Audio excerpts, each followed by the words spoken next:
தமிழ் உறவுகளுக்கு வணக்கம். என்னதான் நடக்குது இந்தியாவில்?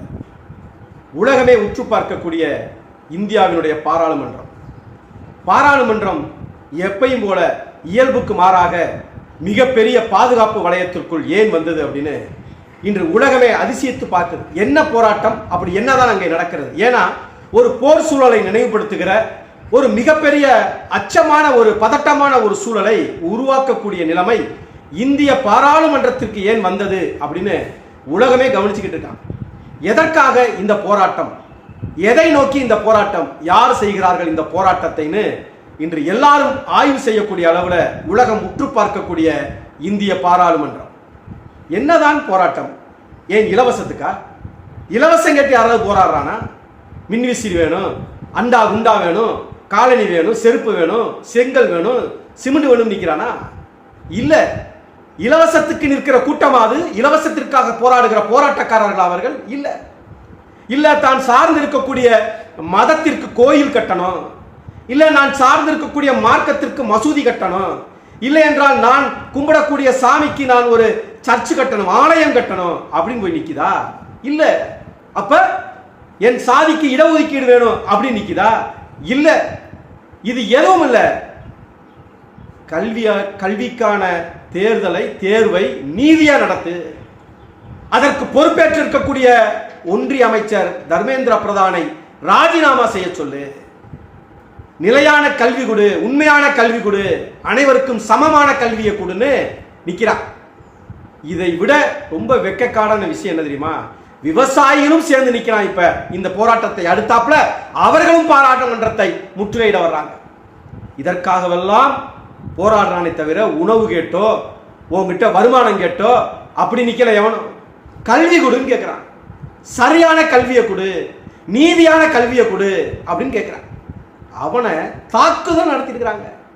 பாராளுமன்ற அந்த கட்டிடத்தினுடைய வாயில் அந்த வளாகத்துக்குள்ள காட்டுமிராண்டித்தனமான தாக்குதலை காவலர்களும் சிஆர்பிஎஃப் என்று சொல்லக்கூடிய துணை ராணுவ படையினரும் காட்டுமிராண்டித்தனமாக மாணவர்களை, பச்சிலம் குழந்தைகளை எல்லாம் அடிச்சு நொறுக்கி இருக்கிறான்.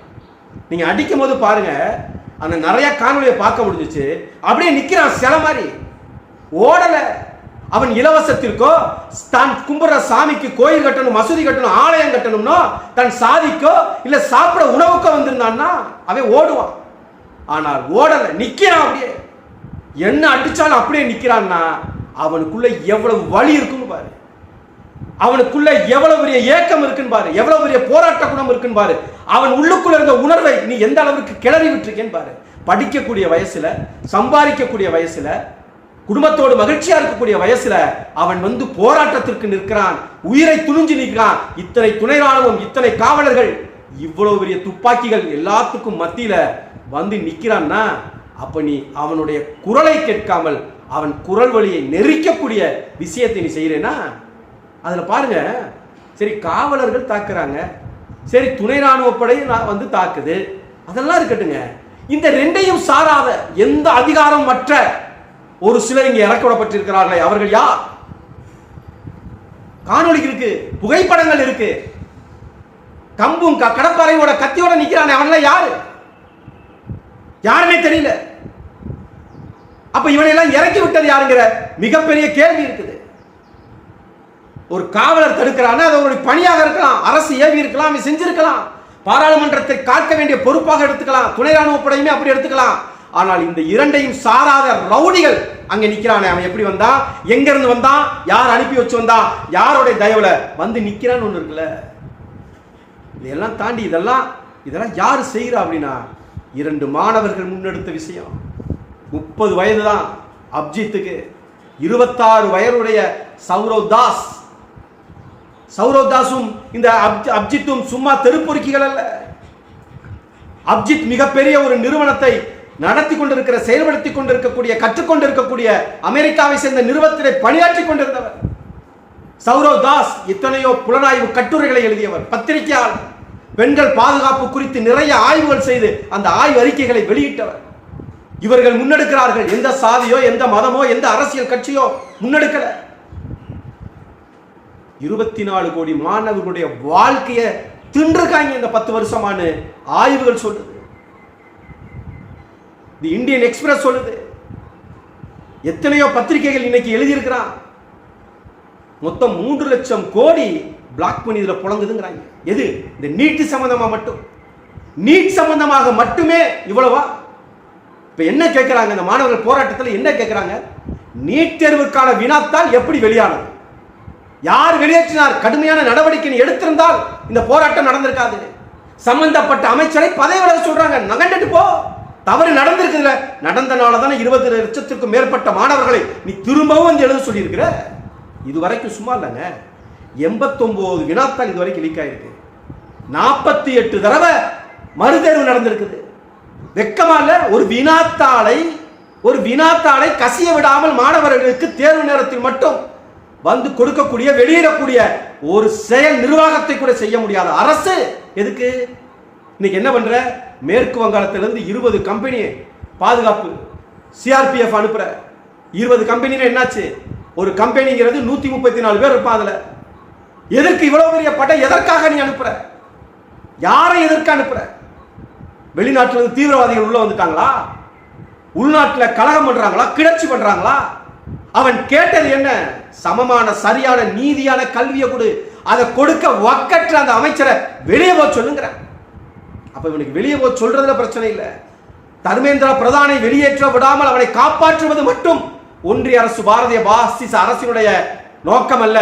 இன்னைக்கு தர்மேந்திர பிரதானை இன்னைக்கு ராஜினாமா பண்ண சொல்லுவார்கள், நாளைக்கு இன்னொரு இடத்துல ஒரு தவறு நடக்கும், அப்புறம் அந்த அமைச்சரை பதவி விலக சொல்லுவாங்க, அப்புறம் இன்னொரு துறையில் நடக்கும், அவங்கள விலக சொல்லுவாங்க, கடைசியில் பிரதமர் மோடியும் விலக சொல்லுவாங்க. இது நல்ல உதாரணமாக ஆகிவிடக் கூடாதுங்கிறதுக்காகவே இவ்வளவு பெரிய தாக்குதலையும் தாண்டி இவ்வளவு பெரிய கலவரங்களையும் மாணவர் போராட்டத்தையும் ஒடுக்க நினைக்கிறதுக்கான காரணம் இதுதான். இவங்களுக்கு தர்மேந்திர பிரதான் மட்டுமே ஒன்றும் நோக்கம் கிடையாது. ஒட்டுமொத்த அமைச்சர்களையும் பாதுகாக்கணும், ஆட்சியை வந்து பாதுகாக்கணும், இல்லைன்னா ஒண்ணுமில்ல போயிடும். இன்னைக்கு என்ன தெரியுமா நடக்குது? இன்னைக்கு விவசாயிகள் ஒரு பக்கம் கிளர்ந்து வந்துட்டான், மாணவர்கள் ஒரு பக்கம் கிளர்ந்து தயாராயிட்டான். இன்னைக்கு எல்லா மாநிலங்களையும் இது பரவுது. இன்னைக்கு தமிழ்நாட்டிலையும் பரவிருச்சு. நேற்று இரவு சென்னை, மதுரை எல்லா இடத்திலையுமே இந்த நீட் வினாத்தாள் கசிவு சம்பந்தமான இந்த கருத்தை வலியுறுத்தி பாரதிய ஜனதா ஆட்சியை எதிர்த்து இன்னைக்கு எல்லா இடத்துல நடக்குது.